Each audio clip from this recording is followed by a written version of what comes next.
Assalamualaikum warahmatullahi wabarakatuh. Alhamdulillah, segala puji bagi Allah Rabbil Alamin. Dialah Tuhan alam semesta alam. Dialah pemilik negeri kita Indonesia, yang memiliki daratannya, lautannya, udaranya. Dia yang memiliki bumi secara keseluruhan. Semua planet-planet adalah miliknya. Dia yang mengatur kapan matahari itu terbit dan kapan matahari itu tenggelam. Hari-hari ini kita merasakan hawa dingin karena memang kondisi matahari menjauh dari bumi. Siapa yang mengatur? Allah Azza wa Jalla. Dialah yang menurunkan hujan dari awan, dan dialah yang menumbuhkan tanaman dari bumi. Dialah Allah Azza wa Jalla yang menurunkan penyakit, dan dia pula yang dapat mengangkat. Maka di hari-hari yang memprihatinkan ini, hendaklah kita lebih menggantungkan diri kepada Rabbi, bukan kepada yang lain. Yang lainnya hanya sebab yang dapat menjadi mujarab dan dapat pula tidak bermakna. Allahumma salli wa sallim ala nabiyyina Muhammadin wa ala alihi wa ashabihi ajma'in. Ya Allah, semoga salawat dan salam senantiasa Engkau curahkan untuk hamba kekasih-Mu, untuk baginda Nabi kita Muhammad alaihi salatu wassalam, untuk keluarga beliau, untuk para sahabat beliau, dan untuk orang-orang yang mencintai beliau. Amma ba'd. Ahibati fillah, di mahkamah atau pengadilan agama ada antrian panjang tentang wanita-wanita yang menggugat cerai suami, atau suami yang sedang mengajukan cerai atas istrinya. Ada apa sebenarnya? Rumah tangga dibina, didirikan, dibangun sejatinya untuk menegakkan hukum, untuk mendapatkan sakinah, kedamaian, ketentraman, untuk merajut cinta dan kasih. Namun terkadang hal itu tidak didapatkan. Suami dan istri seharusnya belajar tentang tugas masing-masing. Belajar tentang kewajiban dan bukan hak yang dipelajari. Apa yang harus aku lakukan? Bukan bertanya apa yang seharusnya aku dapatkan. Begitu pula kepada negeri ini. Apa yang kau berikan kepada negeri kita? Bukan apa yang diberikan negeri ini kepada kita. Apabila setiap manusia berpikir haknya, maka yang akan terjadi pertikaian, memperebutkan hak, menuntut hak. Namun kalau setiap manusia itu berpikir positif, dia mengatakan, apa sih kewajibanku? Apa yang seharusnya aku lakukan? Hal itu akan mendorong kehidupan rumah tangga, kehidupan berbangsa dan bernegara itu jadi indah. Karena semua akan menjadi orang yang dicintai Allah Azza wa Jalla. Bukankah Nabi alaihi salatu wassalam tatkala ditanya, man ahabbun nas ilallah? Siapa manusia yang paling dicintai Allah? Maka kata Nabi alaihi salatu wassalam, ahabbun nas ilallah anfa'uhum linnas. Orang yang paling dicintai Allah adalah yang paling bermanfaat buat orang lain. Ahibati fillah, lelaki diangkat jadi pemimpin di dalam rumah tangga. Ingat, kepala rumah tangga itu adalah suami. Kita lihat kepala negara kita siapa? Bapak Jokowi. siapa kepala di rumahnya Bapak Jokowi? Ya Bapak Jokowi. Beliau sebagai pemimpin negara, di rumahnya beliau sebagai pemimpin keluarga, istri dia harus taat dan patuh kepada suami. Kenapa? Kadangkala sebagian wanita merasa dia sepertinya punya hak yang seharusnya dia dapatkan. Kenapa kok dibedakan? Bukan dibedakan. Demi kelancaran hidup ini, pemimpin itu satu, nggak mungkin dua. Di surat An-Nisa ayat 32, Allah Azza wa Jal menyebutkan agar para istri tahu diri, agar para istri tidak iri dan dengki kepada kedudukan suami, agar istri taat dan patuh, bukan malah menginjak-injak suami. Apa kata Allah SWT? Silakan dibaca di An-Nisa ayat 32. A'udzu billahi minasy syaithanir rajim. Bismillahirrahmanirrahim.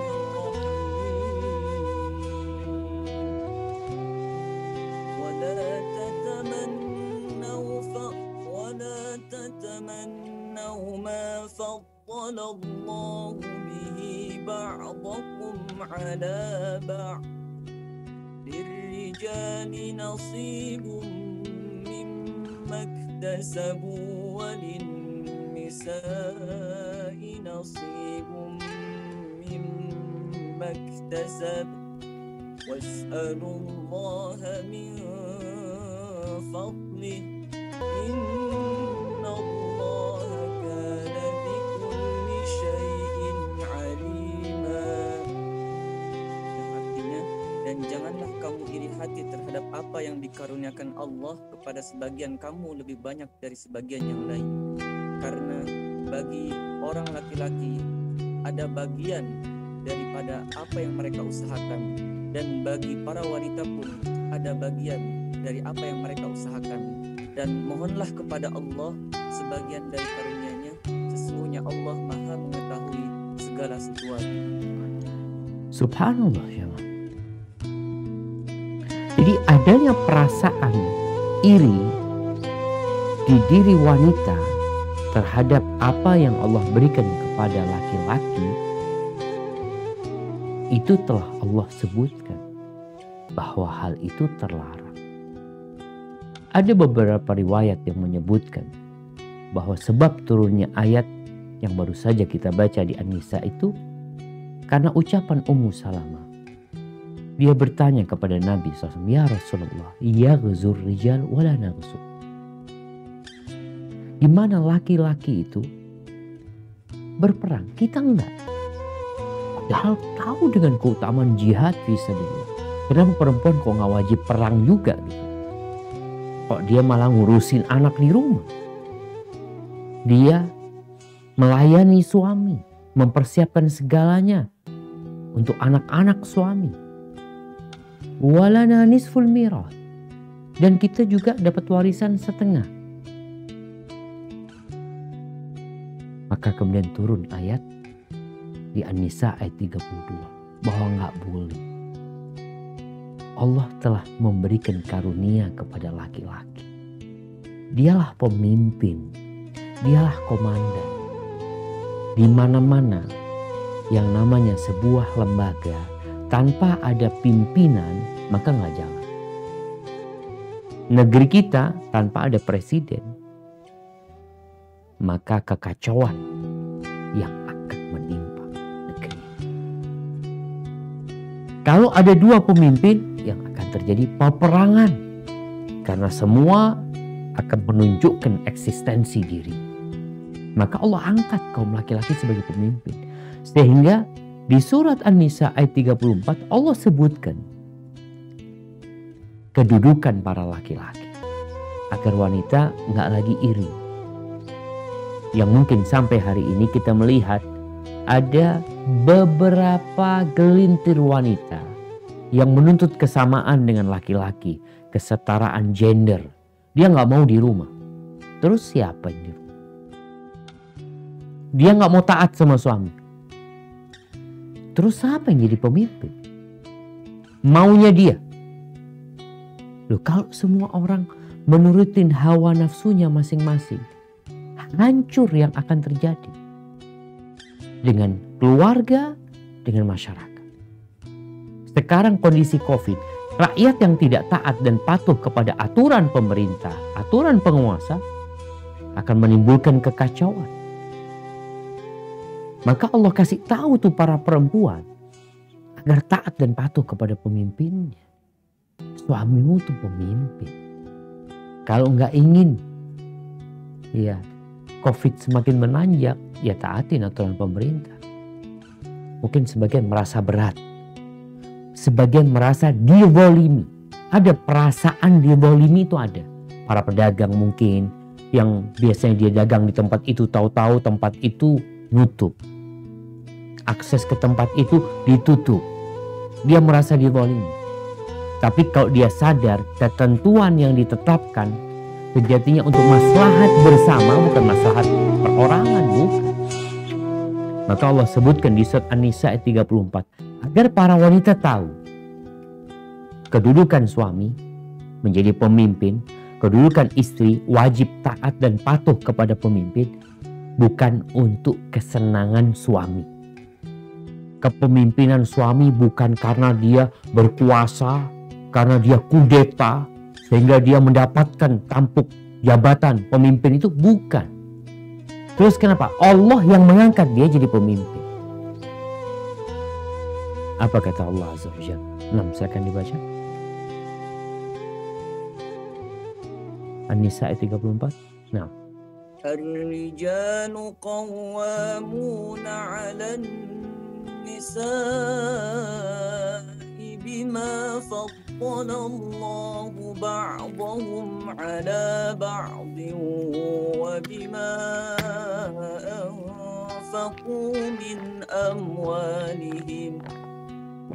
فالصالحات قانتات حافظات للغيب بما حفظ الله واللاتي تخافون نشوزهن فعظوهن واهجروهن في المضاجع واضربوهن فإن أطعنكم فلا تبغوا عليهن سبيلا إن الله كان عليا كبيرا. Kaum laki-laki itu adalah pemimpin bagi kaum wanita, oleh karena Allah telah melebihkan sebagian mereka laki-laki atas sebagian yang lain wanita.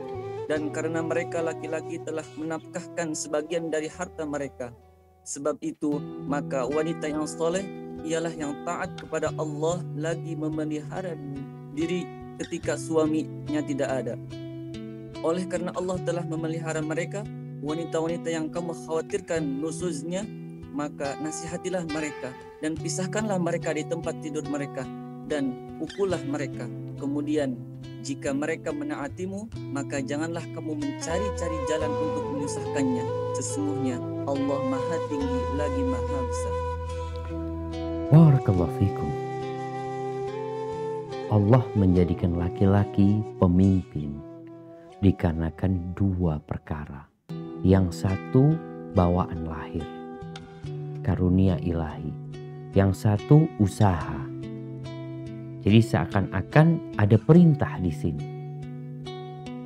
Allah menjadikan laki-laki pemimpin karena ada kelebihan yang Allah berikan kepada kaum laki-laki.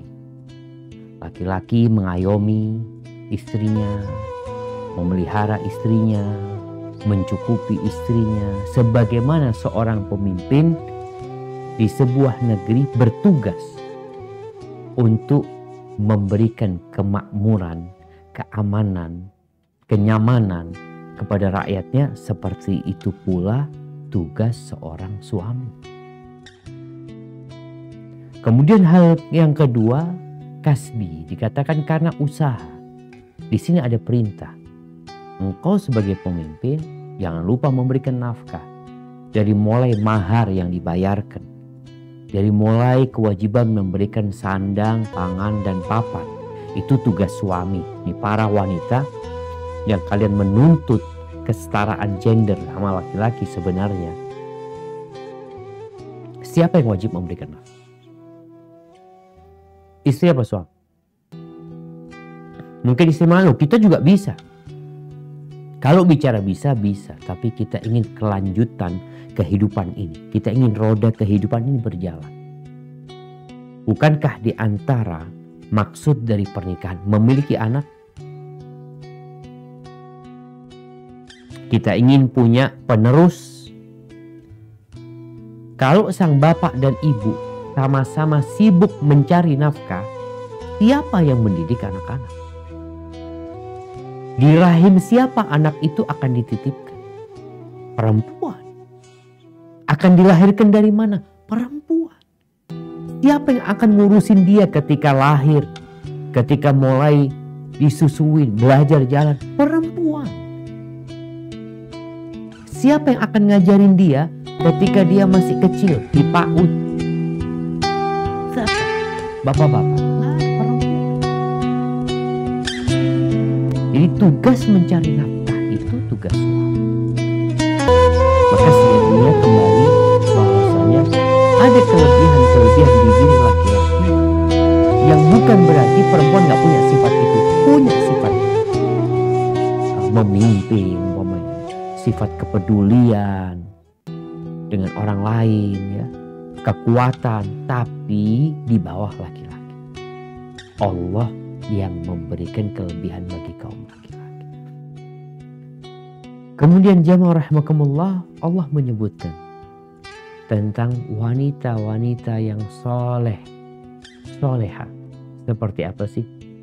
Yang kata Nabi SAW, ad-dunya mata.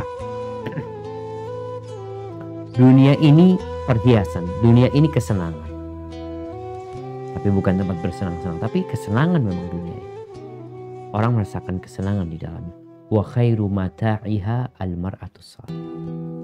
Dan sebaik-baiknya kesenangan dunia adalah istri yang saleh. Seperti apa sih kriterianya? Maka Allah sebutkan. As-salihat qanitat hafizat lil ghaibi bima hafizallah. Jadi seakan-akan ini berita. Allah memberitakan wanita yang soleh itu adalah wanita yang qanitat, yang taat sama suaminya. Yang tersirat di dalamnya adalah bagaimana perempuan ini taat sama suami agar kau jadi wanita yang soleh. Yang pertama, sifatnya perempuan yang dikatakan solehat adalah yang taat kepada Allah dan taat kepada suaminya. Yang pertama taat sama Allah. Yang kedua baru taat sama suami. Wanita.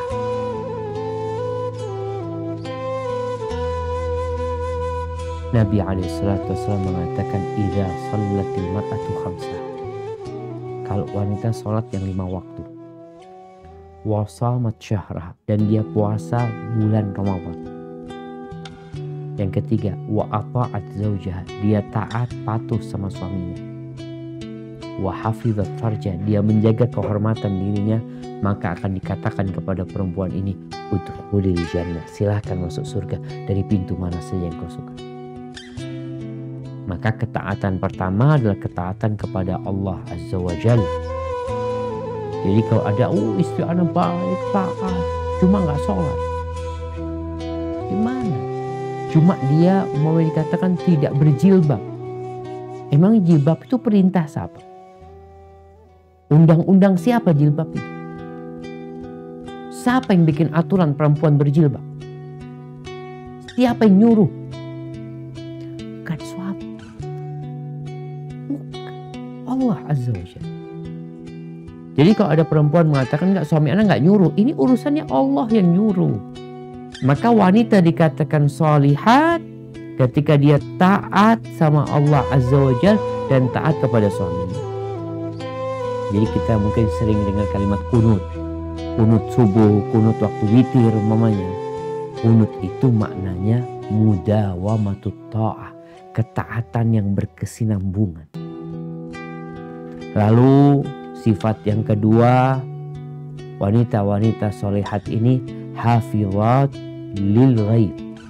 Mereka adalah wanita-wanita yang menjaga diri mereka tatkala suami mereka nggak ada. Dia menjaga kehormatan dirinya dan dia menjaga harta suaminya dan dia menjalankan tugas sebagai seorang ibu, sebagai seorang istri terhadap anak-anak suami. Itu wanita yang solehah, bukan yang sibuk dengan kemauannya. Ada perempuan-perempuan yang suaminya pergi, dia juga pergi.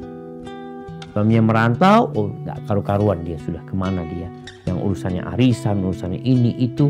Kewajiban dia sebagai ibu tidak terlaksana. Wanita solehat gak kayak gitu. Bima hafizallah. Itu karena Allah menjaga mereka. Allah berikan kekuatan sehingga wanita itu bisa menjaga kehormatan diri. Kita ini tanpa penjagaan dari Allah udah jadi orang gak benar gitu. Tapi alhamdulillah Allah menjaga kita. Hibati fillah, Rasulullah SAW mengatakan khairun nisa imra'atun, sebaik-baiknya wanita adalah wanita idza nazarta ilaiha sarratka, apabila engkau memandangnya dia menyenangkan hatimu. Wa idza amartaha ata'atka, kalau engkau suruh dia patuh.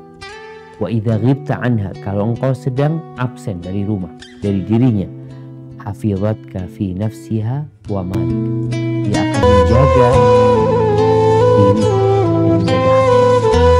Sebenarnya disebutkan Nabi alaihi membacakan surat An-Nisa ayat 34 yang baru saja kita baca. Hibati fillah. Jadi kondisi idealnya perempuan itu tadi taat ya, patuh, melayani suaminya, nurut sama suaminya. Sehingga para suami diperintahkan untuk memuliakan para wanita, menyayangi mereka, berbuat baik kepada mereka, memenuhi segala hak-hak mereka tanpa menyakiti, tanpa menzalimi mereka. Sehingga ada cinta dan kasih sayang diterbarkan di sana. Namun kondisinya nggak selalu ideal. Itu yang ideal kayak gitu. Kajian kita malam ini tentang kondisi yang tidak ideal, di mana perempuan nusyuz, nggak nurut sama suaminya. Ada perempuan-perempuan yang kayak gitu, bahkan nyuruh-nyuruh suami, marah-marah sama suami. Di mana kita melihat anak buah marah sama pemimpinnya, pemimpinnya salah pun nih anak buah punya etika, punya adab cara menegur. Karena yang namanya manusia tetap berbuat kesalahan. Tapi ada kondisi rumah tangga yang tidak ideal, terjadi nusyuz. Ini yang Allah sebutkan di ayat 34 ini, wallati takhafuna nusyuzahun. Dan wanita-wanita yang kalian khawatir dia akan nusyuz. Nusyuz itu tempat yang lebih tinggi dari yang biasanya. Umay ini kalau kita lihat ada yang naik, nggak rata. Itu dikatakan nusyuz. Oh subhanallah, Allah azza wa jalla ketika mengatakan wallati takhafuna nusyuzahun, dan wanita-wanita yang kalian khawatir mereka nusyuz, dikhawatirkan. Karena wanita nggak seperti itu sebenarnya. Jadi ada kondisi perempuan yang menyalahi fitrahnya. Kebanyakan wanita tuh taat sama suami, nurut sama suami. Tapi ada wanita-wanita yang nusyuz. Maka Allah sebutkan yang kalian khawatirkan. Biasanya kalau kita melihat ada sebab sih yang menyebabkan wanita itu nusyuz. Bisa jadi ya ingin menunjukkan eksistensi dirinya kepada suami. Ingin menunjukkan kalau dia nggak butuh sama suaminya. Atau dia ingin menunjukkan kepada orang kalau suaminya itu nurut sama dia. Akan berusaha mencari keridhaannya. Ada perempuan-perempuan yang seperti itu. Terkadang ada masalah di rumah yang menyebabkan perempuan gak taat sama suaminya. Mungkin dia lihat suaminya melakukan tindakan yang tidak seharusnya. Mungkin suaminya tidak memberikan hak-haknya, tidak melakukan kewajibannya sebagai seorang suami. Akhirnya muncul ketimpangan di dalam rumah tangga. Akhirnya perempuan ini kayak unjuk rasa. Demo dia, menunjukkan dirinya, nggak taat sama suami. Dari mana taunya? Kan dikatakan yang kalian takutkan, terjadinya perubahan sikap. Beda kalau ini perempuan memang nggak benar dari awal, tapi ini perempuan baik sebenarnya, taat patuh, tapi nggak tahu kok akhir-akhir ini ada perubahan di dirinya. Aku minta bikinin kopi, ngomongnya bikin sendiri. Ada apa? Biasanya pulang kerja, bukakan pintu, disambut. Ini perempuan ini di kamar atau di dapur gak ngurusin suami. Anak-anak yang biasanya diajarin gak diajarin sama dia. Diajak suaminya keranjang, dia malah diam. No comment. Ada perempuan yang seperti itu. Ada yang lebih parah. Perempuan yang ngatur-ngatur suami. Bagaimana menyikapi nusyuz ini? Oh subhanallah, Allah Rabbul Alamin telah memberikan arahan kepada kita. Jadi agama Islam ini hadir untuk menyelesaikan semua problematika. Sampai urusan COVID pun ada arahan bagaimana kita menghadapi. Urusan politik, urusan ekonomi, sosial, apa aja, bahkan urusan peperangan pun diatur dalam agama. Urusan rumah tangga nih, yang mungkin oleh sebagian orang ada apa diurusin? Diurusin. Karena rumah tangga ini adalah benih-benih untuk bangsa dan negara kita. Maka yang terkecil itu RT, rukun tetangga. Yang rukun tetangga itu kumpulan dari kepala rumah tangga. Oh subhanallah. Apa yang harus dilakukan? Jadi ada beberapa tahapan yang harus dilakukan para suami. Para suami harus belajar, harus ngerti tabiat wanita. Wanita itu bengkok, kata Nabi SAW. Maka dalam rangka menyikapi wanita yang nusyuz, Allah mengatakan fa'idhuhun. Berikan nasihat kepada mereka. Nasihat, bukan marah-marah. Terkadang para suami melihat istrinya melakukan tindakan yang tidak seharusnya, gak nurut sama suami, yang ada emosi, marah-marah. Orang kalau ngasih nasihat marah-marah gak masuk biasanya. Maka berikan nasihat kepada istri dengan cinta dan kasih sayang. Bagaimana Rasulullah Sallallahu Alaihi Wasallam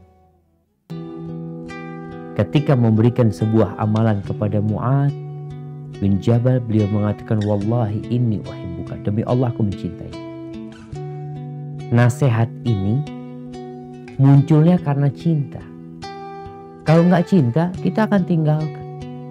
Tapi karena ada cinta, maka tahapannya kita perbaiki nih perempuan dengan dinasehati. Bentuk nasihatnya macam-macam. Yang jelas, tolong cari waktu yang tepat untuk memberikan nasihat. Kondisi hati yang nyaman, tanpa ada intervensi dari siapa-siapa antara engkau sama dia. Ketika anak-anak sudah tidur, atau ketika sore hari anak-anak bermain, dipanggil istrinya, duduk di kamar, sampaikan. Apa yang mau disampaikan? Terserah. Ada perempuan-perempuan yang diingatkan dengan ayat-ayat Allah, dia segera sadar. Diingatkan dengan hadis Nabi SAW, contohnya, idza da'a ar-rajulu imra'atahu ila firashihi fa'abat fabata ghadban. Apabila seorang suami mengajak istrinya ke ranjang kemudian dia nggak mau, lalu suaminya marah, maka akan dilaknat malaikat sampai subuh. Lihat, supaya dia ingat ya, yang kau lakukan nggak boleh. Kemudian ingatkan dengan hadis Nabi SAW, "Lau kuntu amiran ahadan ayyasjuda li ahadin." Sekiranya aku memerintahkan seseorang untuk sujud kepada orang lain, la amartul mar'ata an tasjuda li zawjiha. Niscaya aku perintahkan kepada wanita untuk sujud kepada suaminya. Kenapa? Min idhami haqqihi 'alaiha. Karena besarnya hak suami atas. Jadi nasihat perlu diberikan. Atau kadang-kala nasihatnya ada perempuan yang nggak mempan nasihat kayak gitu, Ustaz. Apa? Perlu diancam. Iya. Kadang-kala ada perempuan yang seperti itu. Dikasih nasihat tapi dengan ancaman. Diancam dengan urusan dunia. Atau diancam dengan urusan akhirat yang memang ancaman itu ada. Kemudian setelah itu gimana, Ustaz? Dia dilihat. Kan proses berjalan. Kita kasih nasihat sekarang, kadangkala dia berpikir. Mungkin sebagian orang kepingin kasih nasihat sekarang langsung berubah. Alhamdulillah ada yang seperti itu. Tapi ada perempuan yang dia berpikir ya, apa benar yang aku lakukan salah? Apa benar aku tidak memenuhi hak-hak suami? Biarkan dia berpikir. Mungkin nanti kita panggil lagi, kita kasih nasihat lagi. Sekali lagi nasihatnya dengan cinta dan kasih sayang. Ketika tidak manjur tahapan tersebut, nasihat, mungkin sekarang kirim videonya Ustadz ceramah, diingatkan dengan buku, udah tulis surat isinya nasihat juga nggak berguna. Kita udah lihat tidak ada perubahan di diri. Apa yang harus kita lakukan? Tahapan kedua kata Allah Azza wa Jalla, wahjuruhunna fil madaji. Jauhi mereka di ranjang, jauhi mereka. Kenapa? Wanita ini memiliki daya tarik. Dia memiliki sesuatu yang diinginkan oleh laki-laki. Terkadang dia bersolek, dia berhias dengan pakaian yang membuat suaminya bergairah. Tapi suami yang sedang dalam proses memperbaiki istrinya yang dikhawatirkan nusyuz atau sudah nusyuz, maka harus tahan diri. Ingat dengan pesan Allah Azza wahjuruhun. Terkadang ada banyak laki-laki yang mengatakan, Ustaz, ana ini repot ngasih tahu istri ana, Ustaz. Udah 2 tahun, Ustaz. Ana suruh ini itu tapi dia nggak mau, Ustaz. Ternyata nih orang tetap di tahapan pertama ngasih nasihat doang, tapi istrinya tetap digaulin. Malam hari dia gaulin. Tahapan selanjutnya wahjuruhunna fil madaji. Ini para laki-laki kadang bertahun-tahun nggak belajar bagaimana engkau memperbaiki istrimu. Mau dibiarin? Sampai kapan dibiarin? Ada laki-laki yang membiarkan istrinya, akhirnya nusyuz itu jadi karakter istri. bertahun-tahun, puluhan tahun. Ya memang istri anak kayak gitu. Loh, kau sebagai pemimpin, apa yang sudah kau lakukan? Nasihat sudah. Aduh, sampai ada yang mengatakan kalau mulut ini bukan ciptaan Allah mungkin sudah rusak. Karena capek masih nasihat istri. Iya, Anda mendapati teman-teman di Jakarta yang dia sudah hijrah tapi istrinya belum hijrah. Istrinya gak mau bahkan melaksanakan perintah-perintah Allah Azza wa Jal. Dinasehatin gak mau. Sang suami ini masih menghubungi dia. Padahal Allah katakan wahjuruhunna fil madaji. Jauhi dia di ranjang.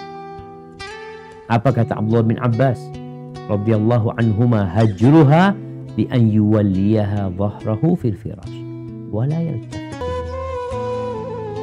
Yang namanya memboikot istri itu adalah memberikan punggung kepada istri ketika diranjang, tidak menoleh kepada dia, dan masuk di dalamnya tidak berbicara. Nggak diajak ngomong istrinya. Ini masa pengobatan dia mah. Makanya kadangkala obat itu pahit, tapi diminum sama orang. Kadangkala obat itu berdampak. Kita bicara vaksin nih yang diberikan. Kadang-kadang ada dampaknya. Orang kalau ketika divaksin ada hangat di tubuhnya, sedikit demam dia mungkin ya. Itu efek sampingnya. Tapi obat ini sedang bergerak gitu loh. Sedang bekerja dia. Begitu pula tatkala kita menghajar istri kita, nggak ngajak ngomong dia. Ustaz gimana Ustaz? Ya memang seperti itu. Dengan harapan dia jadi benar. Atau pindah kamar, istri tidur di kamar, antum tidur di kursi. Kalau ada kamar lain kunci sudah. Supaya istri memahami bahwa antum serius menginginkan perubahan di diri dia dan gak main-main.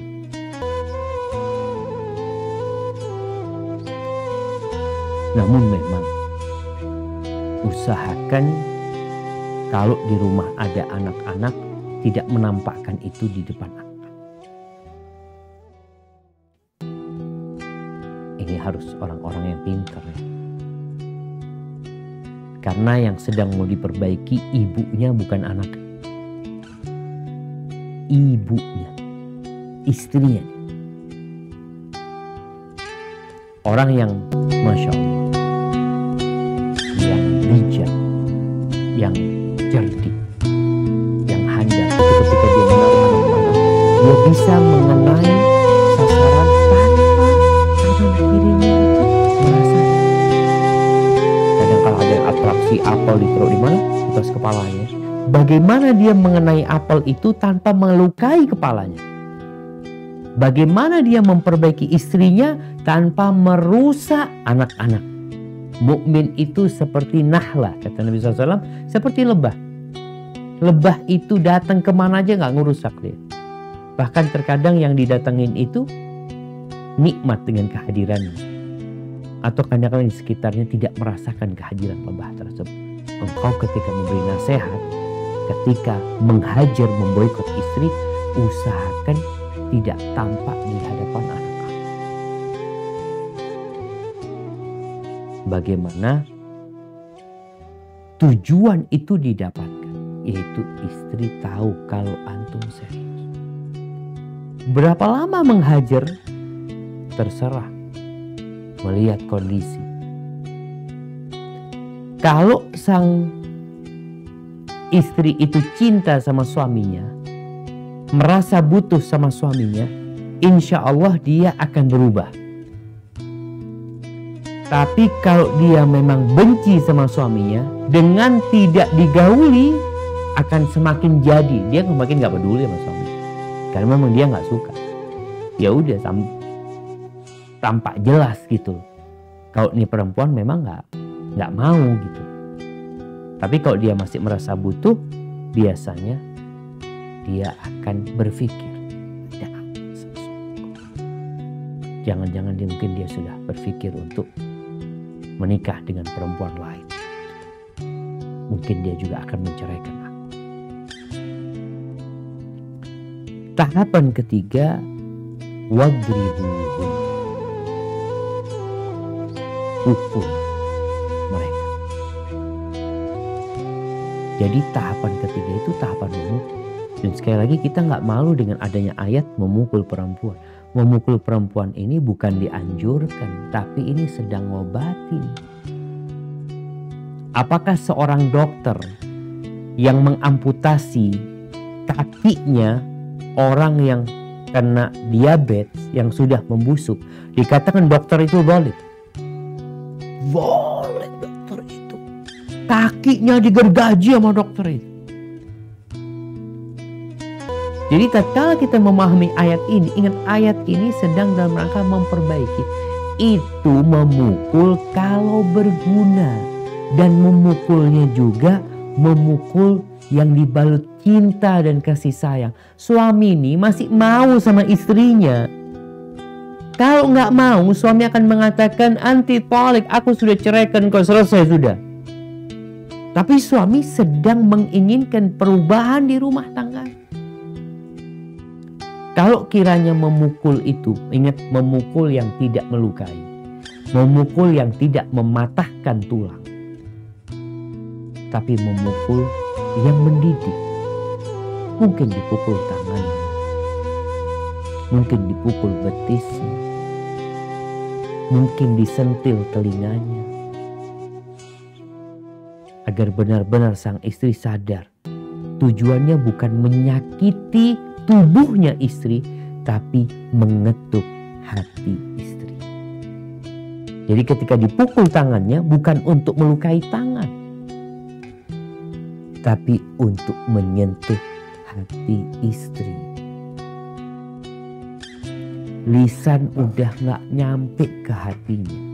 Pisah ranjang juga gak nyampe ke hatinya. Mungkin pukulan ini akan sampai. Itu kalau ada gunanya. Kalau enggak gak perlu. Sekali lagi, orang tua tuh mukul anaknya juga dia ngelihat kira-kira anak pukul anak-anak bener gak? Kalau enggak ada apa nih? Walaupun sekarang pendidikan berusaha untuk tidak memukul, kita berusaha. Islam juga tidak serta-merta dipukul, enggak. Ada orang kena gula, mana kakinya kena gula, sini potong langsung, enggak kayak gitu, diobatin dulu. Di ozon, kasih ini itu, nanti balik lagi, ada proses. Dan inilah keindahan Islam. Jadi kalau membaca ayat ini, ternyata Islam itu membolehkan memukul wanita dalam rangka memperbaiki kondisi yang tidak ideal, nggak diinginkan itu sebenarnya. Rasulullah Shallallahu Alaihi Wasallam ketika diperbolehkan laki-laki memukul istrinya dalam rangka mendidik mereka, Nabi bercerita, Tafa bi ali Muhammad nisa kathir yashkuna azwajahun. Ini kemarin nih perempuan-perempuan keliling ke istri Nabi ya, untuk melaporkan suami mereka, maka yang telah memukul mereka. Nabi alaihissalatu wassalam mengatakan, laisa ulaika bi khiyarikum. Tuh yang memukul istrinya bukan orang yang terbaik di antara kalian. Enggak kayak gitu. Jadi kalau bisa suami ini ya bersabar menghadapi istrinya. Namun kalau memang nggak memungkinkan, ada kayaknya nggak bisa udah. Ya udah, nggak usah dipukul. Terus gimana? Dia berpisah. Ali bin Abi Thalib radhiyallahu anhu diriwayatkan dari beliau mengatakan tentang tahapan-tahapan ini. Ya'idhuha bilisani. Yang pertama dilakukan suami adalah menasehati istrinya dengan lisannya. Fa in intahat fala sabila lahu alaih. Kalau ternyata istrinya berubah, maka nggak boleh dia nyakitin istrinya. Nasihat bukan memaki, bukan membuli, tapi nasihat yang dibungkus cinta dan kasih sayang dengan sepenuh hati. Fa in abad hajara madji'ah. Kalau nggak mau, dia mengabaikan nasihat tersebut, maka menjauhi ranjangnya. Fa'in abad warabah. Kalau dia enggan, baru dipukul. Fa in lam tatta'id bid-darb. Tapi kalau ternyata memukul itu tidak menyelesaikan juga, ya ba'atsal hakamain. Perlu adanya mediasi di antara keduanya. Jadi ahibati fillah, konsekuensi wanita yang nusyuz, ketika ada seorang wanita yang nusyuz, maka sang suami nggak perlu kasih nafkah. Dia tidak memberikan nafkah, nggak masalah. Kenapa? Karena suami punya kewajiban memberikan nafkah kalau nih perempuan taat dan patuh sama suami. Kalau ternyata dia nggak patuh, malah dia nginjak-nginjak suami, maka sang suami tidak memberikan nafkah. Sandang pangan papan dia yang biasanya ngasih duit, enggak, nggak kasih. Dan terkadang pembangkangan istri ini berlanjut. Apa yang harus dilakukan? Udah semua cara udah. Maka kita berangkat ke firman Allah Azza wa Jalla di surat An-Nisa ayat 35. Apa kata Allah Azza wa Jalla? Kalau memang pertikaian tidak bisa dihindarkan lagi, suami udah ngasih nasihat, ya, yang ada keributan. Mungkin istri, aku baru mau nurut kalau engkau seperti ini, seperti itu. Ada syarat-syarat yang diberikan istri. Suami jadi bingung gimana menghadapi istri. Minta dia mamanya supaya ngurusin anak, ya, melayani suami. Enggak, aku tetap mau cari uang. Terus apa yang ngurusin anak? Ribut terus. Apa solusinya? Allah sebutkan di surat An-Nisa ayat 35. Apa kata Allah Azza wa Jalla? Nah, tafadhal. وَإِنْ خِفْتُمْ شِقَاقَ بَيْنِهِمَا فَابْعَثُوا حَكَمًا مِّنْ أَهْلِهِ وَحَكَمًا مِّنْ أَهْلِهَا إِنْ يُرِيدَا إِصْلَاحًا يُوَفِّقِ اللَّهُ بَيْنَهُمَا إِنَّ اللَّهَ كَانَ عَلِيمًا خَبِيرًا. Dan jika kamu khawatirkan ada persengketaan antara keduanya, maka kirimlah seorang hakam dari keluarga laki-laki dan seorang hakam dari keluarga perempuan. Jika kedua orang hakam itu bermaksud mengadakan perbaikan, niscaya Allah memberi taufik kepada suami istri itu. Sesungguhnya Allah Maha mengetahui lagi Maha mengenal. Barakallahu fikum. Jadi di sini kalau memang sudah nggak mungkin ribut terus rumah itu, maka Allah perintahkan adanya hakam, adanya penengah. Bisa jadi dari pemerintah, bisa jadi dari orang biasa, yang tugasnya memperbaiki, mendamaikan, kalau memang bisa dilanjutkan rumah tangga ini. Apakah harus keluarganya yang mengirim? Nggak harus. Ini perintah Allah kepada orang-orang beriman. Kadang-kadang kita ngelihat tetangga kita ribut terus nih, nggak selesai-selesai. Maka kita menjadi mediator buat mereka. Memang lebih utama kalau dari keluarganya perempuan, dari keluarganya laki-laki. Bisa jadi kita kabarkan kepada orang tuanya, nih anak bapak ini ribut terus sudah. Kita yang jadi tetangga hidup nggak nyaman, terganggu. Sebagian akan berpikir ada apa ikut campur rumah tangga orang. Enggak. Allah yang nyuruh kita untuk mendamaikan antara kedua belah pihak yang sedang bertikai. Awalnya kan masih dia khawatirkan, kalau yang ini udah terjadi. Proses tadi yang disebutkan itu dari mulai nasihat, memboikot, pisah ranjang, mungkin juga memukul, itu udah gak ada gunanya. Istri malah menjadi-jadi, dan akhirnya suami juga ya gak benar juga terkadang. Karena menghadapi istri yang mungkin bisa disebut kurang ajar sama suami, nggak menghormati suami lagi, nggak menghargai dia. Apakah rumah tangga dilanjutkan? Bisa jadi dilanjutkan. Maka di sini perlu adanya hakam, penengah tadi. Dan penengah ini hendaklah orang yang memang memiliki kompetensi dalam memanage konflik yang ada. Dan hendaklah orang yang punya niat baik juga. Niatnya untuk memperbaiki. Niatnya memang untuk menyelesaikan. Agar tidak ada yang dizalimi. Karena pernikahan ini Allah menyebutkan fa'imsakun bima'ruf au tasrihum biihsan. Fa'imsak, maka engkau jaga rumah tanggamu itu dengan baik atau berpisah dengan baik-baik pula. Apa gunanya kalau tetap satu rumah tapi ribut? Ustaz, kita ini satu rumah udah 2 tahun nggak satu kamar, Ustaz. Masing-masing hidupnya. Apa gunanya? Au tasrihum biihsan, pisah dengan baik-baik.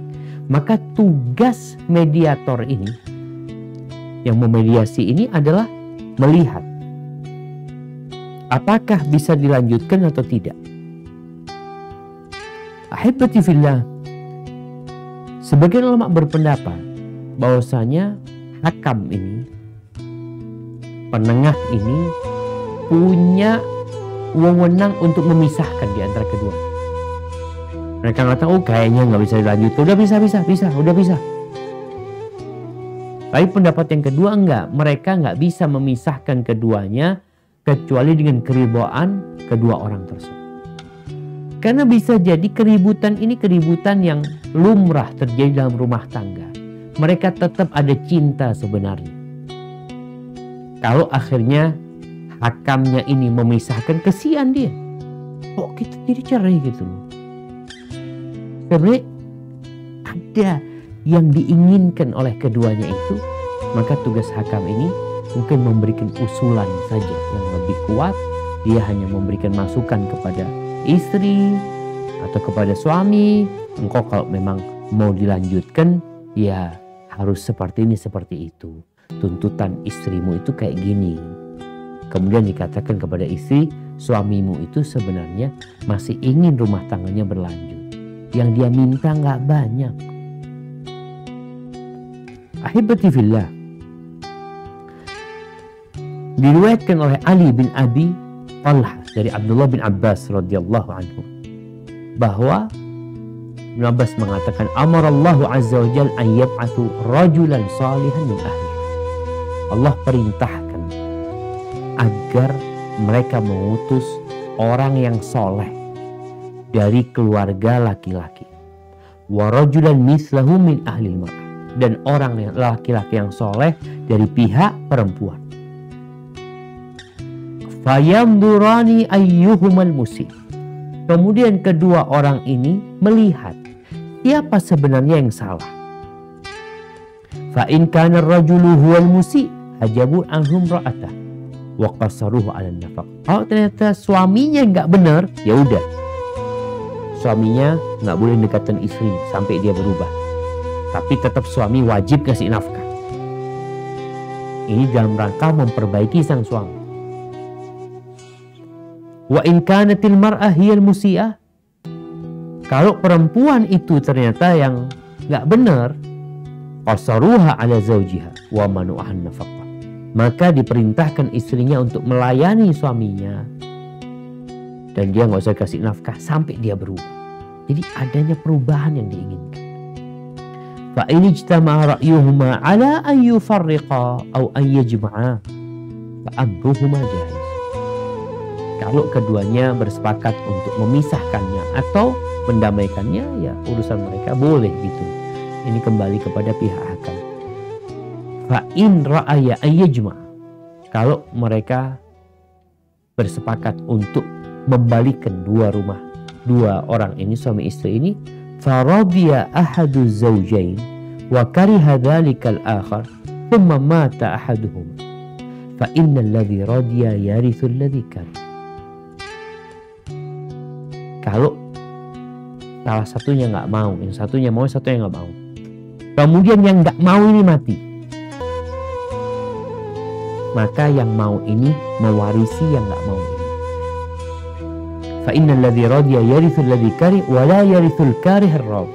Disebutkan yang nggak mau rujuk atau mati mau istrinya, mamanya sang suami ini nggak suka rujuk, nggak mau dia, padahal udah disuruh rujuk tapi dia nggak mau, dia membenci hal itu. Kemudian mati istrinya, maka disebutkan di sini sang suami tidak mewarisi istri. Pernah kejadian di masa Utsman bin Affan radhiyallahu anhu. Jadi Aqil bin Abi Thalib itu menikah dengan Fatimah binti Utbah bin Rabi'ah. Utbah bin Rabi'ah ini yang terbunuh pada waktu perang Badar. Fatimah ini mengatakan kepada Aqil, Aqil kau nikahi aku yang akan memberikan nafkah. Artinya Fatimah merasa dia punya uang, gak usah takut untuk urusan nafkah. Biasanya kalau Aqil ini masuk ke rumahnya Fatimah selalu bertanya tentang bapaknya dia. Aina Utbah ibn Rabi'ah wa Syaibah bin Rabi'ah. Di mana bapakku Utbah bin Rabi'ah? Di mana pamanku Syaibah bin Rabi'ah? Apa katanya Ali? Ala yasariki finnar idza dakhalti. Akan berada di kirimu kalau kau masuk neraka nanti. Jadi suaminya ngomong kayak gitu. Engkau akan dapati bapakmu bersama pamanmu itu kalau kau masuk neraka nanti di sebelah kirimu. Marah ini Fatimah dapat jawaban seperti itu. Maka akhirnya dia pakai jilbabnya, dia kencangkan bajunya, dia berangkat menjumpai Utsman bin Affan. Ketika cerita kepada Utsman bin Affan, Utsman ketawa. Inilah kejadian rumah tangga, kadang-kadang ada keributan yang dianggap besar sebenarnya ringan. Wa arsala Ibn Abbas wa Muawiyah. Lalu diutus dua orang. Ini yang namanya hakam di penengah. Diutus siapa? Abdullah bin Abbas dan Muawiyah. Abdullah bin Abbas itu keluarganya, sepupunya Ali bin Aqil. Aqil bin Abi Thalib, Aqil bin Abi Thalib. Jadi masih sepupu sama Aqil. Abdullah bin Abbas dari keluarganya Aqil. Muawiyah dari keluarganya Fatimah. Ibnu Abbas mengatakan la ufarriqanna bainahuma, aku akan pisahkan di antara keduanya. Kayaknya dalam pandangan Ibnu Abbas ini keterlaluan gitu. Faqala Muawiyah mengatakan ma kuntu li ufarriqa baina syaikhain min Bani Abdi Manaf. Kayaknya aku enggak mungkin memisahkan dua orang nih dari keturunannya Bani Abdi Manaf. Akhirnya berangkat ke rumahnya. Sampai rumahnya ternyata pintu rumahnya udah ditutup. Ternyata mereka sudah berdamai tanpa adanya mediator, udah berdamai. Dia pulanglah. Jadi seperti itu kondisinya. Tatkala memang tidak mungkin ya dikhawatirkan keributan itu akan terus berlanjut, perlu adanya mediator yang melihat dari kedua belah pihak, bukan satu orang ya, dari keluarga perempuan, dari keluarga yang laki-laki. Sebagian ulama kalau kita baca buku-buku fikih, mereka mengarahkan mungkin salah satu caranya untuk memperbaiki, dua orang ini suruh tinggal di rumahnya syekh umpamanya, di rumahnya orang alim. Kalau memang rumahnya besar, di situ ada tempat khusus buat mereka, dilihat apa yang nggak benar sebenarnya gitu. Karena terkadang semua merasa benar. Yang salah perempuan enggak, suami ana yang salah. Tapi ketika kita hadir di dalam rumah tangga mereka, kita jadi tahu, oh ternyata perempuannya ini memang yang males, habis subuh tidur, nggak pernah, ya suaminya mungkin mau berangkat kerja, sarapan belum ada, ini itu. Hadza wallahu a'lam bishawab. Mungkin itu yang dapat kita kaji pada kesempatan kali ini tentang bagaimana menyikapi istri yang nusyuz kepada suami. Hadza wallahu a'lam bishawab. Ana kembalikan ke moderator Bang Wani, jazakumullah khair. Wa jazakumullah khair, barakallahu fiik Ustaz. Masyaallah, masyaallah. Jazakumullah khair Ustaz atas ilmu dan nasihat yang telah disampaikan. Barakallahu fikum Ustaz. Baik, Ana lanjutkan ke sesi tanya jawab ya Ustaz. Di sini ada Akhi Safar yang akan membacakan pertanyaan-pertanyaan. Akhi Safar, ahlan wa sahlan Akhi. Alhamdulillah. Masya Allah, kayaknya Ana lama nggak ketemu Bang Safar ini. Masya Allah, ya Ustaz. Bang. Afwan, sempat sakit kan Ustaz? Masya Allah, sakit apa Bang? Ana operasi ada kanker usus Ustaz. La Pada Allah. bastahur insyaallah. La bastahur. Amin ya Allah. Mana udah Ini selesai kalau tapi ketemu Bang? Ustaz bisa ningkatin imun nih insya Allah. Allahumma amin. Sehat-sehat Bang, insyaallah Bang. Amin, amin ya Allah. Kangen Ustaz, bacain pertanyaan Ustaz. Pertanyaan yang ruwet-ruwet biasanya nih Bang. Ya Allah, ini pertanyaannya udah banyak panjang-panjang Ustaz. Masya Allah, Ana jadi nggak bisa nyimak kajian Ustaz full nih. Tafadhol Bang. Curhat semua Ustaz. Bismillah Ustaz, Ana izin bacakan Ustaz. Nah, tafadhol Semoga Bang. banyak yang terjawab. Ini memang format pertanyaannya banyak yang panjang-panjang Ustaz, dan sebagian besar mendoakan Ustaz untuk bisa terus dalam lindungan Allah Ustaz. Allahumma amin. Ya, saya izin bacakan pertanyaan pertama. Ini bagaimana kita menyikapi apabila seorang istri yang selama kurang lebih 10 tahun ternyata diam-diam menyimpan perasaan sama laki-laki lain. Apakah istri tersebut bisa diceraikan? Karena suaminya terlanjur kecewa sekalipun ada tahapan talak, tapi tetap saja suaminya tidak ingin bersama lagi dengan istrinya tersebut. Tafadhol Ustaz. Subhanallah. Naam ahbati fillah. Terkadang ada cinta lama. Jadi sang istri ini sebelum menikah dia udah ada perasaan sama fulan, tapi ternyata fulan menikah dengan orang lain, dia menikah dengan suaminya. Apa yang harus dilakukan oleh seorang suami sebenarnya? Bagaimana suami membuat istrinya jadi cinta sama suaminya dan melupakan orang tersebut? Kita bicara janda ya. Janda tuh kadang-kala masih ada perasaan sama suaminya yang dulu. Masih ada perasaan dan itu wajar gitu. Jadi kadang-kala kalau namanya perasaan ini selama, para ulama menyebutkan bicara cinta, kadang-kala kita cinta kepada fulan. Selama perasaannya itu tidak membuat dia melakukan yang dilarang sama Allah Azza wa Jalla, gak masalah. Cuma kalau ternyata perasaan itu membuat dia meninggalkan tugas-tugasnya sebagai seorang istri, tidak melayani suaminya dengan benar, maka dosa jadi. Nah, tinggal apa sikap suami?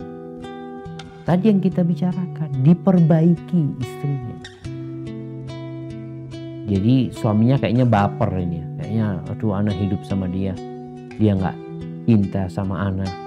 Ingat dengan ucapan Umar bin Khattab radhiyallahu anhu, fa inna aqallal buyut allati tubna 'alal hubb. Sedikit rumah tangga yang dibangun di atas cinta. Sedikit. Kadang-kala tuh perempuan kalau bicara janda, dia sebenarnya masih ingin sama suaminya yang pertama. Tapi karena sudah cerai 3 kali, ya udah mau gimana, sudah nggak bisa balik. Tapi perasaan itu tetap ada. Namun ada perempuan yang soleha, apa Allah sebutkan? Qanita, dia itu taat, patuh.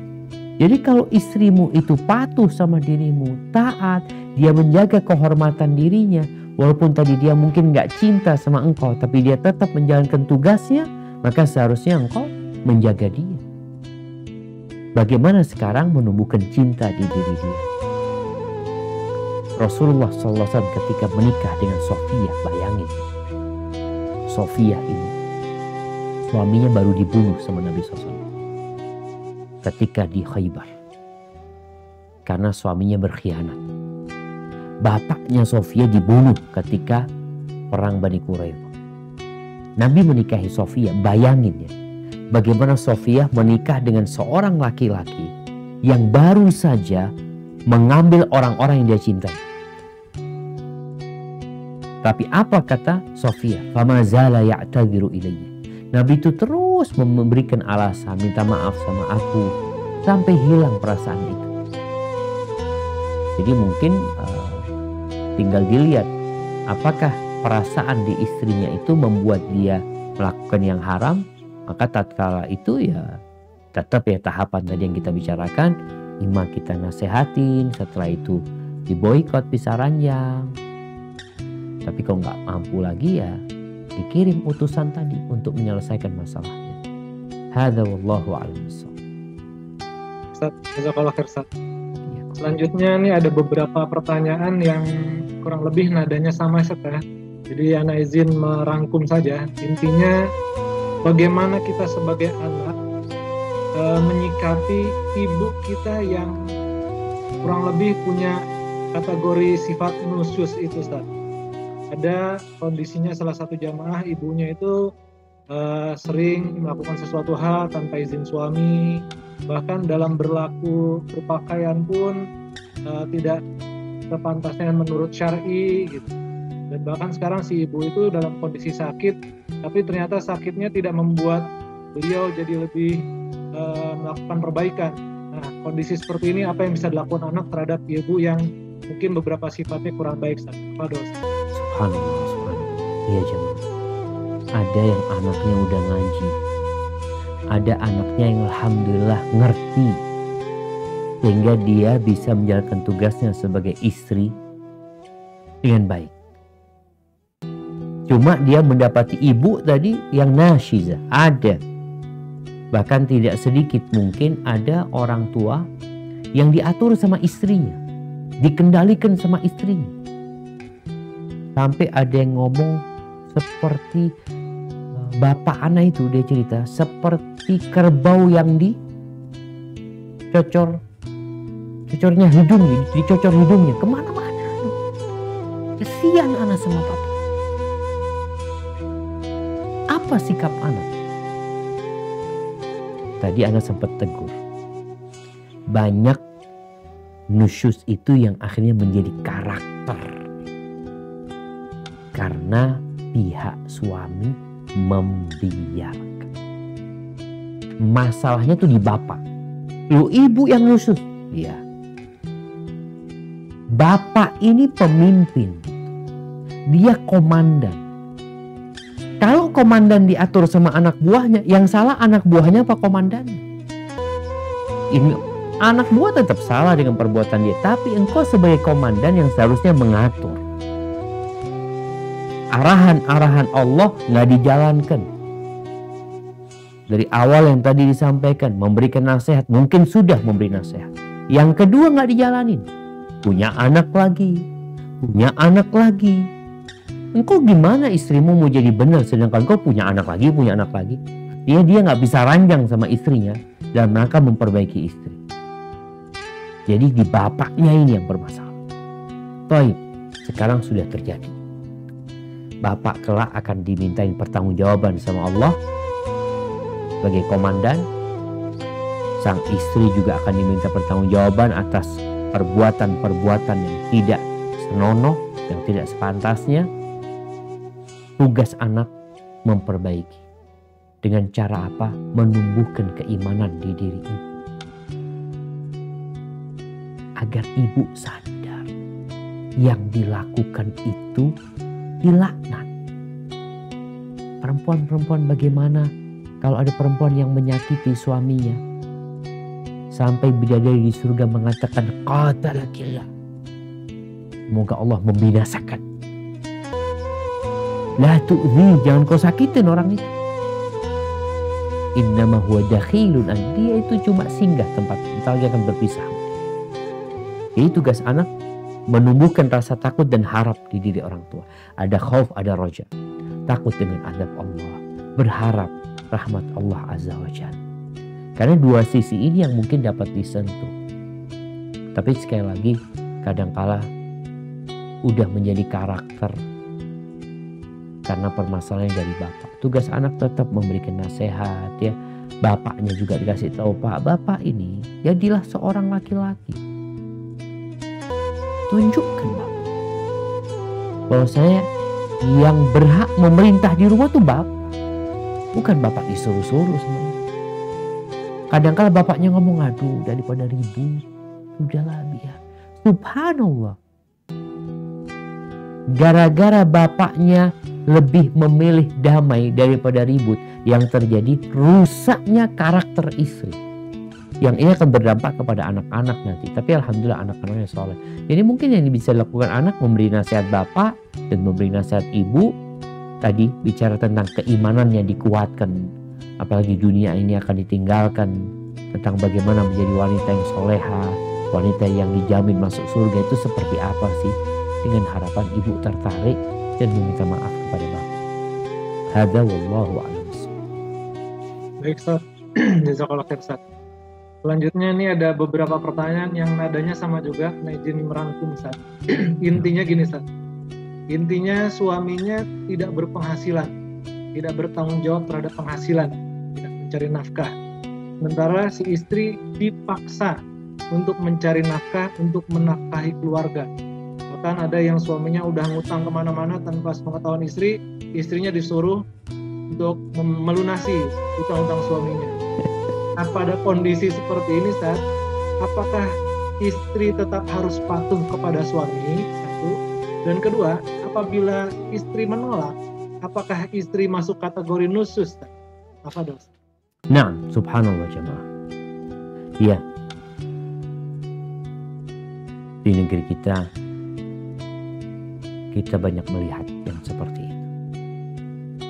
Di mana sang suami mungkin nggak banyak ya, ada di beberapa tempat, mungkin persentasenya beda-beda dari satu tempat ke tempat lain, tapi ada laki-laki yang kerjanya dia main ya, dia mungkin main bola, istrinya yang disuruh cari nafkah, nanti datang sang suami udah bawa duit tapi utang, nanti istrinya yang suruh lunasi utangnya. Apa yang lakukan oleh istri? Jadi kondisi istri ada dua pilihan sebenarnya. Dia bersabar dengan kondisi suami seperti itu, dengan dia tetap memberikan hak suaminya. Kalau dia nggak mau, maka dia menggugat cerai. Tapi kalau dia bersabar, namun dia tidak mau melayani suami, maka dia berbuat dosa. Kalau dikatakan nusyuz, dia akan nusyuz. Oh, tapi suami ini Ustaz tidak melaksanakan tugasnya. Betul. Makanya pilihannya engkau itu, kalau engkau mau bersabar, engkau layani suamimu. Kemudian, kalau engkau tidak bersabar, engkau gugat cerai. Bukan tetap di rumah tangga, namun tidak ada suami istri. Artinya sang istri nggak mau melayani suaminya, ya, nggak mau ngurusin suaminya, karena dia suami anda nggak ngasih nafkah, Ustaz. Ya tadi engkau punya hak untuk menggugat cerai. Allah Azza wa Jal mengatakan fa in khiftum alla yuqima hududallah. Kalau kalian takut mereka tidak dapat menegakkan batasan-batasan, aturan-aturan Allah itu, nggak apa-apa perempuan itu menebus dirinya dengan menggugat cerai. Jadi tidak seperti suami yang tadi dia bisa memboikot istrinya, tidak melayani, tidak menghubungi istrinya. Tapi kalau istri nggak bisa melakukan itu kepada suami, yang bisa dia lakukan ima dia bersabar atau dia menggugat cerai suami. Terus jamaah, ini kembali ya, banyak wanita itu yang nurut sama suaminya dalam perkara yang seharusnya dia nggak perlu nurut. Contohnya apa? Tadi masalah memberi nafkah, dia disuruh kerja, dia disuruh cari duit untuk bayar utangnya suami. Enggak, engkau nggak harus nurut dalam perkara itu. Kenapa? Karena itu bukan tugasmu. Itu tugasnya suami. Tapi ada perempuan yang dia turuti suaminya, dia kemudian carikan utangan, dia kerja keras, dia bayar. Suaminya nggak bener akhirnya. Istri ini bisa memperbaiki suaminya. Dengan cara apa? Enggak, Ana akan laksanakan tugas Ana. Bang, Ana minta maaf, Ana sebagai seorang istri, abang yang cari nafkah. Agar suaminya jadi benar. Tapi karena istri yang membantu mencari nafkah, keenakan nih suaminya. Lama-kelamaan dia menikmati hidup seperti itu dengan kemalasan dia karena istri yang memberikan nafkah. Kalau sang suami bukan males, memang rezekinya kayaknya nggak banyak. Dia sudah kerja keras, dia sudah berusaha, tapi memang kesian. Oh, kalau yang kayak gitu lain. Artinya sang istri seharusnya bersabar dan apa yang dia berikan kepada keluarganya itu akan bernilai sedekah nanti. Tapi sekali lagi jangan sampai kita malah merusak suami. Suami yang awalnya dulu semangat kerja gara-gara istri yang memberikan nafkah, akhirnya dia santai aja. Hadza wallahu a'lam. Jazakallahu khair, Ustaz. Baik, Ustaz. Ini mulai makin seru pertanyaannya, Ustaz ya. Ini masalah nafkah biologis, Ustaz. Nah, ini ada beberapa pertanyaan.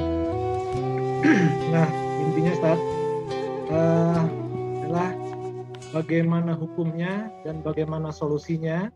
Pertama, apabila ada suami yang menolak memenuhi kebutuhan atau nafkah biologis istrinya karena alasan lelah dan lain sebagainya, sementara istrinya sudah berusaha tampil sebaik mungkin.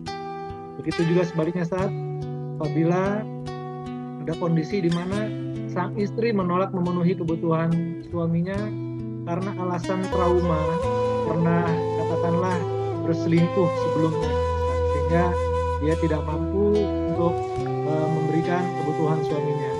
Mohon masukan Ustadz mengenai bagaimana hukumnya terhadap kondisi ini dan bagaimana solusinya. Masya Allah. Nah, barakallahu fikum. Salah satu tujuan pernikahan itu adalah untuk menjaga kemaluan, untuk menyalurkan hasrat. Allah Azza wa Jalla mengatakan hunna libasul lakum wa antum libasul lahum. Perempuan-perempuan itu pakaian buat kalian dan kalian pakaian buat mereka. Artinya saling membutuhkan. Urusan biologis ini itu dibutuhkan oleh kedua belah pihak. Tatkala seorang istri tidak dilayani oleh suaminya, padahal dia punya hasrat, maka dia boleh menggugat suaminya. Sebagaimana di masa Umar bin Khattab radhiyallahu anhu, ya, datang seorang wanita mengadukan suaminya. Suaminya ini orang soleh, bukan suka berbuat yang nggak benar. Suaminya ini sholat malam terus, puasa sunnah terus, istrinya nggak diurusin. Itu boleh. Jadi punya hak seorang perempuan ini untuk menuntut haknya. Tentunya bukan kepada suami, karena suami nggak mau memberikan. Jadi kepada pihak yang berwajib, ke pengadilan umpamanya. Tapi kayaknya bagian perempuan nggak mau. Saat mau kayak gitu ribet. Apa yang harus dilakukan? Bagaimana sang istri ini ketika suaminya memang capek, lelah, dia berusaha untuk membangkitkan hasrat suami. Dibikinkan jamu suaminya, dibelikan vitamin ya, yang orang lelah itu bisa hilang lelah. Ini kalau memang suami yang benar, memang dia lelah gitu, dia capek. Sebenarnya diperbolehkan istri pun tadi ketika menolak ajakan suami, ada beberapa sebab. Kalau sebabnya istrinya memang lelah sekali, capek, bahkan dia bisa dikatakan sakit, maka itu jadi uzur. Dia tidak menjadi wanita yang dilaknat oleh malaikat sampai subuh karena menolak. Alasannya penolakan dia sesuai dengan alasan yang syar'i. Orang sakit aja puasa nggak wajib. Nggak wajib puasa. Begitu pula ketika dia lelah dengan kelelahan yang sangat, kemudian dia juga sakit ya, maka dia boleh menolak. Tapi kalau menolaknya karena trauma nggak boleh. Karena emosi, karena marah nggak boleh. Duh, gimana Ustaz? Kalau engkau tetap mau menjadi istrinya, ya mau tidak mau harus dilayani soal. Kalau tetap, tapi kalau engkau mengatakan aku nggak bisa lagi dapat suami kayak gini, ya udah engkau gugat cerai. Jadi rumah tangga itu fa imsakun bima'ruf au tasrihun biihsan. Menjaga dengan baik atau berpisah dengan baik. Tapi kalau berkumpul tidak dengan kebaikan, apa gunanya? Bicara cinta mungkin hilang cinta. Pudar cinta anak sama suami. Tapi kenapa melayani suami? Hanya berharap ridho Allah Azza wa Jalla. Ya, anak melayani suami karena ini ada pahala sedekah di sana. Anak juga menjaga suami dari perzinaan. Dan semoga akan mendapatkan pahala. Walaupun kalau dikatakan tadi tidak ada cinta udah hilang. Kadang-kadang ada yang jijik sama suami. Terus bagi suami, ketika dia pernah, na'udzubillah, berzina, pernah menyakiti istrinya, yang menyebabkan istrinya tidak bergairah lagi terhadap dia, maka bagaimana dia menunjukkan kepada istrinya, kepada suaminya kalau dia sudah berubah jadi lebih baik. Mungkin yang selama ini gak pernah puasa Senin Kemis, tunjukkan kepada istri kalau aku berubah. Puasa Senin Kemis ya. Kemudian ngaji, baca Quran bareng, tadarus sama istri. Sehingga kepercayaan istri tumbuh kembali. Tapi kalau enggak, tadi istri ketika dia tidak mampu, Ustaz, anak udah jijik sama suami Ustaz, ya udah, engkau gak bisa lanjutkan. Karena tujuan pernikahan itu menegakkan aturan-aturan Allah, hukum-hukum Allah. Kalau ternyata itu tidak didapatkan, engkau tidak ingin suamimu berselingkuh, engkau tidak ingin suamimu berzina, dan tidak ada alasan buat suami berzina sebenarnya apapun alasannya, maka tolong dibantu suaminya dengan cara melayani dia, kalaupun sudah tidak ada cinta, tapi melayani dia karena Allah Azza wa Jalla. Hada wallahu a'lam. Selanjutnya, apabila ada kondisi di mana suami istri sudah tidak ada kecocokan, sudah diupayakan maksimal tapi tidak mendapatkan solusi yang diharapkan, apakah kondisi ini bisa menjadi salah satu alasan untuk dilakukannya poligami? Hebatifillah, poligami ini gak usah pakai alasan macam-macam. Bang Zafar, nah, gak perlu alasan macam-macam. Tanpa alasan pun seorang suami itu boleh poligami. Dia mau poligami kenapa? Rumah tangganya harmonis. Alhamdulillah baik. Dia senang sama istrinya. Dia suka sama anak-anaknya. Tapi dia ingin umpamanya menikah lagi. Alasannya kenapa? Kepingin umpamanya. Boleh asalkan dia bisa berlaku adil. Tapi resiko tetap harus ditanggung. Kemudian kalau bicara apalagi kalau dia punya syahwat ya. Ini bicara boleh ya. Nanti kalau bicara anjuran lain lagi.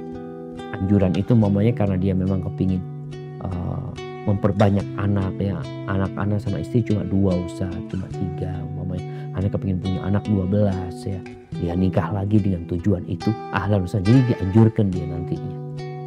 Asalkan mampu berlaku adil. Jadi apalagi kalau dikatakan alasannya tadi ketidakcocokan. Memang kalau bicara ketidakcocokan ini ada kondisi-kondisi yang suami ini udah gak suka sama istrinya. Dia ingin menceraikan istrinya, tapi kesian sama istrinya. Kadang-kadang istrinya udah tua ya. Anda mau ceraikan, kesian, gak ada yang ngurusin dia. Akhirnya sang suami nikah lagi, atau sang istri yang mengatakan udah engkau nikah lagi, tapi aku jangan diceraikan. Seperti kejadian Saudah, istri Nabi SAW. Saudah udah tua renta, sehingga dia mungkin kalau dalam urusan biologis dia sudah tidak bisa melayani, dia udah tua. Maka karena dia takut diceraikan, maka Saudah memberikan malam itu, malam hari dia kepada Aisyah. Waktunya Nabi bermalam tempatnya Saudah, Nabi bermalam tempatnya Aisyah. Terjadi kesepakatan, perdamaian, gak ada masalah seperti itu. Jadi intinya yang mau nikah lagi, tafadhol dengan alasan memperbanyak keturunan umpamanya, dengan alasan dia ingin menjaga kehormatan dirinya, silahkan, nggak ada masalah. Yang penting mampu berlaku adil. Kalau enggak, dosa. Hadza wallahu a'lam bissawab. Baik Ustaz, jazakallahu khair Ustaz. Selanjutnya Ustaz, bagaimana sikap istri ya kalau menghadapi kondisi di mana suaminya tidak punya sifat kepemimpinan yang baik, Ustaz. Tidak bisa mengurus keuangan, tidak bisa menjadi contoh dalam ibadah, tidak mampu membuat keputusan-keputusan yang baik dalam rumah tangga. Kalau kondisi seperti ini, apa yang bisa dilakukan istri, Ustaz? Masya Allah, Masya Allah. Naam jemaah. Ada kondisi-kondisi yang Masya Allah istrinya mungkin lebih handal ya dalam mengatur urusan rumah tangga. Suami punya kelemahan di sana. Apa tugas istri? Tugas istri mendukung suami. Jadi kadangkala ada umpamanya seorang pemimpin di sebuah negeri atau di sebuah daerah yang pemimpinnya ini sebenarnya kurang cakep lah dalam memimpin. Tapi dia tetap pemimpin. Bagaimana kebijakan-kebijakannya ini yang memberikannya itu tadi anak buahnya ya. Ada kadangkala kalau di pemerintahan itu staf khusus ya. Ya staf khusus ya. Staf khusus yang memberikan arahan ini itu. Istri berusaha untuk memberikan arahan. Tapi tetap keputusan suami. Akhirnya dia berusaha untuk menjadikan suami ini menjadi pemimpin. Tetap pemimpinnya antum, Mas. Jadi kadang-kala orang itu perlu sekolah leadership ya. Bagaimana dia mengeluarkan jiwa kepemimpinan dia. Istri bagaimana membantu suaminya untuk menjadi pemimpin. Jadi bukan dia kemudian dia kudeta ya sama suaminya, dia yang jadi pemimpin, enggak. Tetap suami jadi pemimpin, tinggal dikasih arahan, gini loh Mas seharusnya kayak gini. Mas yang nyampaikan seperti itu.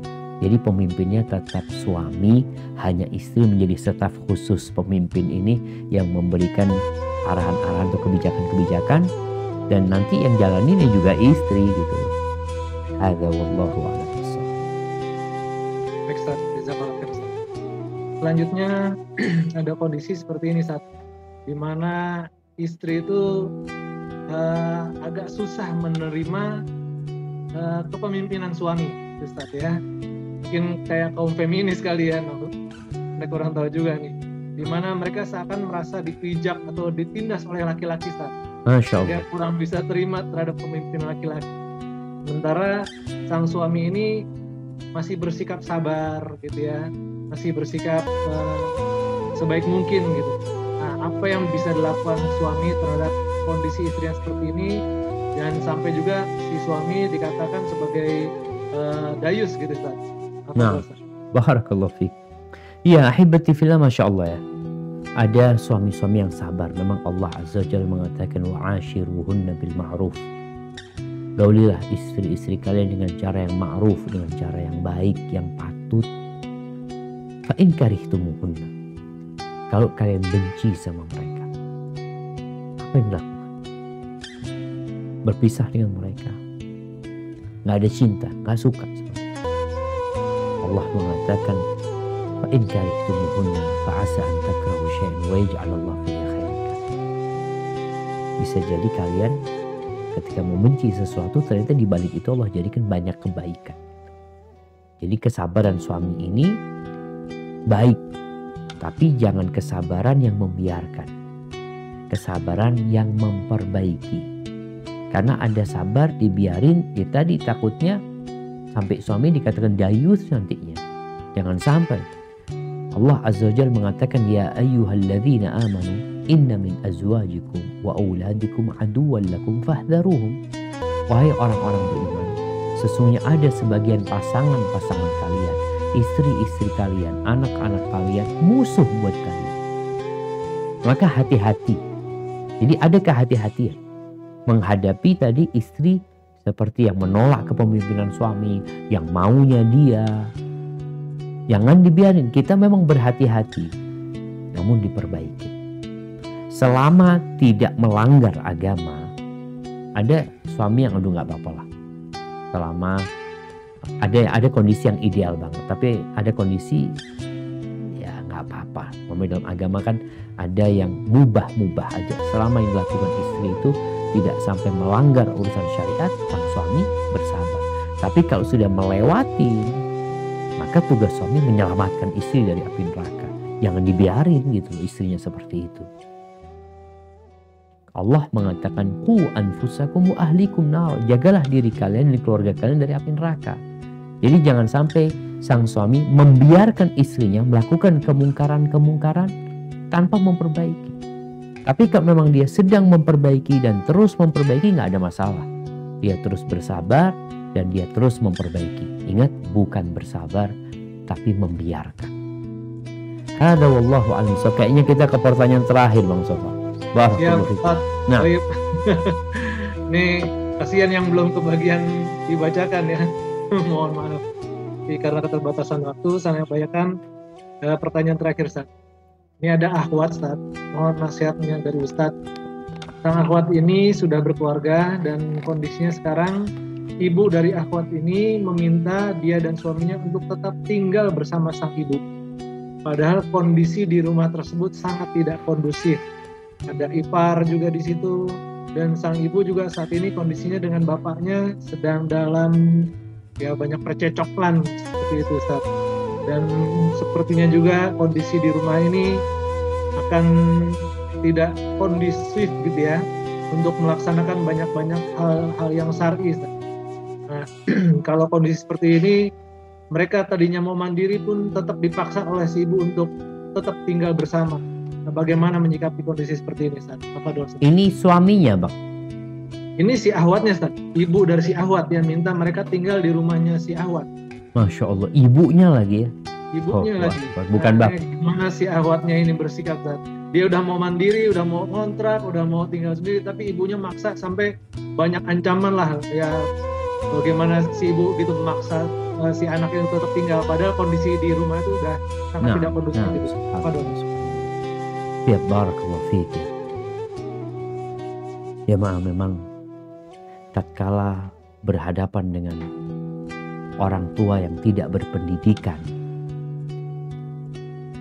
tanda kutip ya, pendidikan agama, dia tidak tahu dengan hak dan kewajiban. Kadang-kala orang tua bilang, oh kamu harus taat, kamu harus berbakti sama orang tua, kamu nggak durhaka, kamu nggak nanti aku cap engkau bukan anakku. Kadang-kala seperti itu orang tua. Padahal yang dilakukan orang tua tuh nggak benar gitu. Yang namanya anak perempuan ketika dia menikah, surga dan neraka anak perempuan itu suaminya, bukan bapak ibunya lagi. Suaminya. Jadi mau ibunya nggak suka, mau ibunya nyumpahin anaknya, nggak ada urusan. Doa itu dikabulkan sama Allah Azza wa Jalla selama tidak ada unsur dosa di situ dan tidak ada unsur memutuskan rahim. Jadi seorang anak perempuan tadi, anak rasa anti nggak perlu terbebani dengan kondisi itu, tinggal minta maaf nih, suami lagi pemimpin. Tunjukkan kepemimpinan suami. Katakan kepada istrinya, aku yang akan menghadapi orang tuamu. Maaf ibu, maaf bapak, saya mau bawa istri saya. Istri saya. Karena memang sudah jadi istrinya. Kadangkala ketegasan itu penting. Jadi ingat, kebaktian anak kepada orang tua itu juga ada aturannya.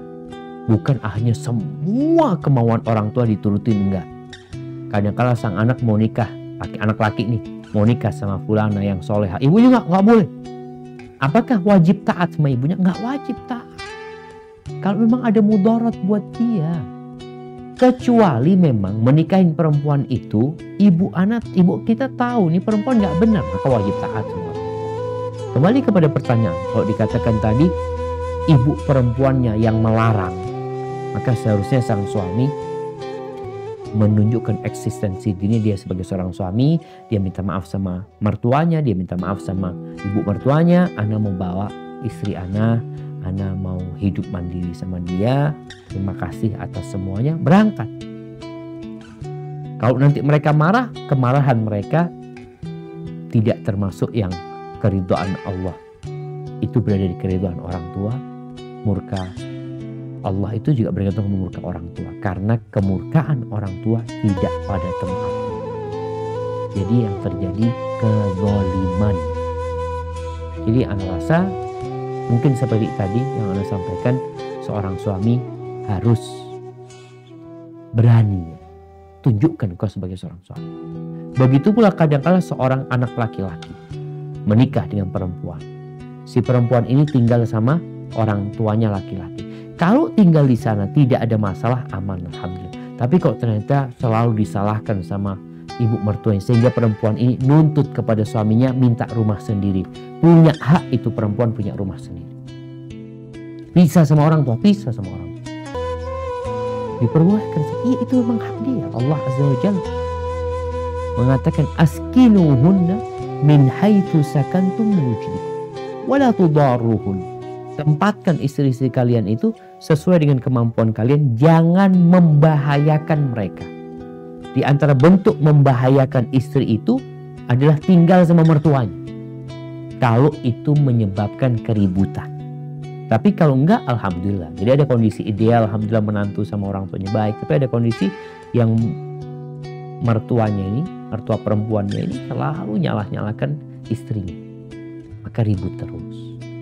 Daripada nambah dosa ya pisah. Walaupun tadi kalau bisa pisah nggak jauh-jauh dari rumah orang tuanya. Hadza wallahu a'lam bishawab. Itu yang dapat Anda sampaikan, kurang lebihnya mohon maaf.